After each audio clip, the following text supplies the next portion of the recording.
मैंने कर लिया है गाड़ी को पार्क और अब मैं जा रही हूँ स्कूल के गेट के सामने पहुँचते ही देखा मैंने बहुत सारी भीड़ थी और वहाँ पे मेरी एक दोस्त मिल गई। एक दो दोस्त मिल ही जाती है क्योंकि अब इतने दिनों से वहाँ स्कूल पर डे जा रहे हो लेने के लिए तो जान पहचान तो हो ही जाती है। और यहाँ हो गई थी क्लास 1 की छुट्टी और सब अपने अपने बच्चों को रेनकोट पहना रहे थे ताकि बारिश में भीगे नहीं। सब चाहते हैं अपने बच्चे को सेफ रखना, तो सब यहाँ पेरेंट्स कर रहे थे और मैं कर रही थी अपनी बेटी और बेटा का आने का वेट। तो अभी हमारी चल रही थी गॉसिप। थोड़ी देर के लिए मिलते हैं पर उतने में ही हम अपने दोस्तों से मिलकर बहुत खुश हो जाते हैं।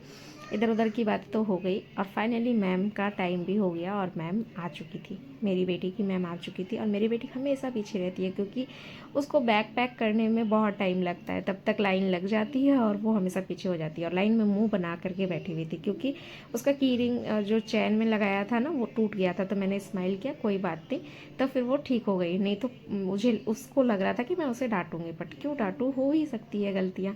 तो यहाँ हो गई थी मेरी बेटी रिसीव और अब आ गया था मेरे बेटे की बारी, वो भी आ चुका था।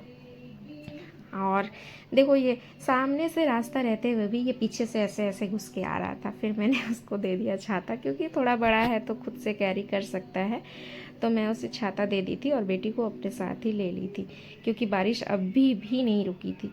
क्या ही बोलूँ, आज कंटिन्यू 2 से 3 घंटे तक बारिश हो रही थी और मैंने देखो एक बैग आगे एक बैग पीछे और शायद मैं बेटी सबको कैरी कर रही हूँ एक साथ। और फिर हम चले पार्किंग एरिया में। पार्किंग एरिया में पहुँचते पहुँचते देखो कितनी, क्या बोलूँ, रास्ते में इतना कीचड़ हो चुका था, इतनी गाड़ियाँ आ रही थी कि मैंने बेटा को बोला कि बेटा साइड साइड चलो। और देखो जो थोड़ा बहुत गड्ढा होता है ना रास्ते में रोड किनारे किनारे पे, उस पर पूरा पानी भर गया था। और खैर उसमें क्या है, कल तो सैटरडे है, छुट्टी है, तो पैर उतना गीला भी हुआ तो चलेगा क्योंकि कल स्कूल है नहीं। तो फाइनली हम आ चुके थे अपने गाड़ी के अंदर और इनको आते ही भूख लगी। स्कूल में खाते नहीं है, पता नहीं टिफ़िन में घर आके खाने के लिए तो देती नहीं हूँ और उसने मुझे भी टेस्ट कराया तो मैंने भी एक बाइट तो ले ही ली।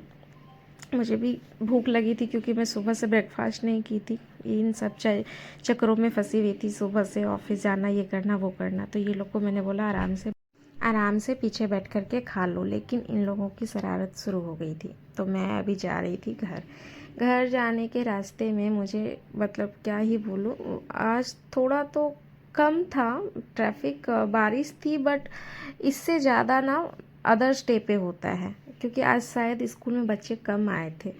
तो ये देखो फिर भी एक लाइन से इतना सारा ऑटो लगा हुआ है और इतना, क्या बोलूँ, मतलब होता ना कि एक थोड़ा बहुत हिल भी रहा हो रास्ते पे गाड़ियाँ, लेकिन हिल ही नहीं रही थी। और इसकी अलग ही थी शुरू, ये लोग बैठे बैठे बोर हो रहे हैं और मैं यहाँ इतना, मतलब क्या ही बोलो, छोड़ो, बच्चे नहीं समझ सकते पेरेंट्स की। और हम पहुँच चुके थे अपने घर और घर आते ही मैं थक चुकी थी, पर मैंने बोला नहीं, अभी तो मुझे थकना नहीं है, अभी तो घर जाना है, लंच देना है और बहुत सारी काम है।